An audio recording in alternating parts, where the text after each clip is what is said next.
எல்லாம் சேர்த்து எழுதுவார்.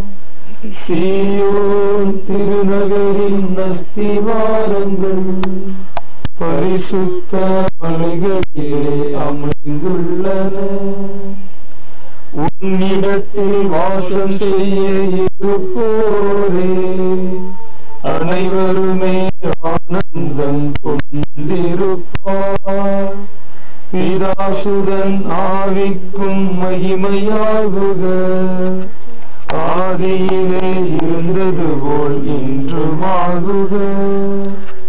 சீயோன் திருநகரின் அஸ்திவாரங்கள் பரிசுத்த மலைகளிலே அமைந்துள்ளன. யாக்கோபின் கூடாரம் யாவற்றிலும் சீயோனின் வாசல்களை தேவன் விரும்பினார்.